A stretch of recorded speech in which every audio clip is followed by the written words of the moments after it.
ত্বক ফর্সা বা স্কিন পারফেকশনের জন্য লেজার ট্রিটমেন্ট নিয়ে আমাদের বরাবরই একটা ক্রেভিং আছে, যেটা আমাদের জল্পনা ক্রমশ বাড়িয়ে তুলেছে।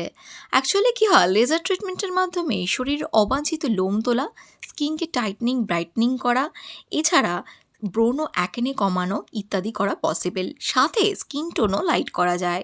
এগুলো প্রত্যেকটা লেজার ট্রিটমেন্টের পদ্ধতি ও খরচ কিন্তু প্রত্যেকটাই আলাদা আলাদা। নমস্কার, বিউটি ওয়ার্ল্ডে আরও একবার আপনাদের স্বাগত। ভিডিওটি দেখার আগে রিকোয়েস্ট রইল একটা লাইক, শেয়ার আর সাবস্ক্রাইব করবেন। লেজার ট্রিটমেন্টের মাধ্যমে ত্বকে সরাসরি লেজারের রশ্মি ফেলে ওপরের স্তরকে ধ্বংস করে ফেলে ভেতরের স্তরটিকে ক্রমাগত উত্তপ্ত করা হয়। এর ফলে যেটা হয়, ত্বকের অতিরিক্ত মেলানিন ভেঙে একটা স্বাস্থ্যকর রঙের সামঞ্জস্য ফিরিয়ে আনতে সাহায্য করে এবং তাতে কোলাজেন প্রোডাকশন বাড়ে, যেটা স্কিন টোনকে লাইট করতে হেল্প করে। এবার কেউ যদি মনে করে কারো স্কিন টোন 5, যেটা আফটার লেজার ট্রিটমেন্টে 1-এ চলে আসবে, তবে এই ধারণা কিন্তু সম্পূর্ণ ভুল। এটা কোনোভাবেই পসিবল নয়। তাছাড়া শরীরের অন্যান্য রোগ বা পিঠের সমস্যার জন্য অনেক সময় ত্বকে মেলানিনের পরিমাণ বাড়ে, আর মেলানিনের পরিমাণ বাড়লেই ত্বকের রং কালো হতে শুরু করে। তাই খতিয়ে দেখতে হবে অন্য কোনো রোগ বা পিঠের সমস্যা আছে কিনা, কারণ ভেতর থেকে কোনো রোগকে না সারিয়ে তুলে যতই লেজার ট্রিটমেন্ট করানো হোক না কেন, কোনো মতেই লাভ হবে না।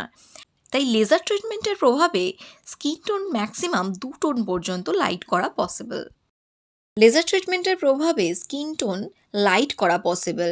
লেজার ট্রিটমেন্টের প্রভাবে স্কিন টোন ব্রাইট করা, টাইট করা, এছাড়া সানটাইন রিমুভ করা, পিগমেন্টেশন কমানো, stretch marks remove, birth marks remove, moles বা তিল থাকলে সেটাও অনেক ক্ষেত্রে রিমুভ করা পসিবল হয়, যদিও এটা ক্লায়েন্টের মোলসের ধরনের ওপর ডিপেন্ড করে।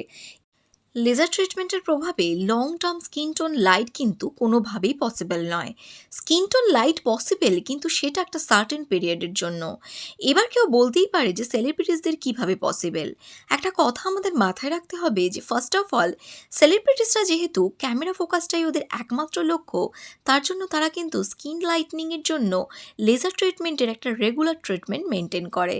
তার সাথে আরেকটা কথা মাথায় রাখতে হবে যে আমরা সেলিব্রিটিসদের কিন্তু যে ভিডিও বা স্টিল ক্লিপের মাধ্যমে দেখি, সেই ক্লিপগুলো যে ক্যামেরায় তোলা হয় তাদের লেন্সের পাওয়ার কিন্তু চরম।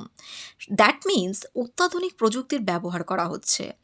দ্বিতীয়ত, আমরা কোনো সেলিব্রিটিসদের কিন্তু খুব কাছ থেকে উইদাউট মেকআপে দেখি না, কারণ বর্তমানে আমরা প্রত্যেকেই জানি যে মেকআপের পাওয়ার কিন্তু যথেষ্ট হেভি, যেটা নিয়ে আমাদের কোনোভাবেই সংশয় নেই।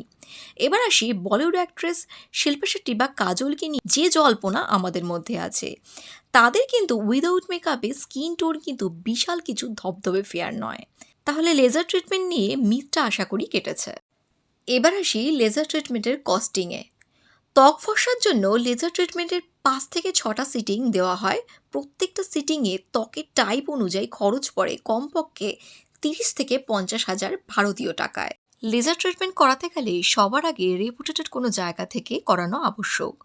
লেজার ট্রিটমেন্টের সময় প্রফেশনাল ডার্মাটোলজিস্ট করছে কিনা সেটা খতিয়ে দেখা করা উচিত, কারণ অনেক ক্ষেত্রে টেকনিশিয়ানরা বর্তমানে এই প্রফেশনের সাথে যুক্ত হয়ে লেজার ট্রিটমেন্ট করে ক্লায়েন্টের 12টা বাজিয়ে দেয়। আফটার লেজার ট্রিটমেন্ট কোনোভাবেই ত্বকের ওপর কোনো প্রভাব পড়ছে কিনা সেই বিষয়ে খতিয়ে দেখতে হবে, অর্থাৎ অ্যালার্জি বা র্যাশ দেখা যাচ্ছে কিনা এই বিষয়ে কনসার্ন থাকা উচিত। এরকম সমস্যা হলে সাথে সাথেই স্পেশালিস্টের পরামর্শ নেওয়া উচিত।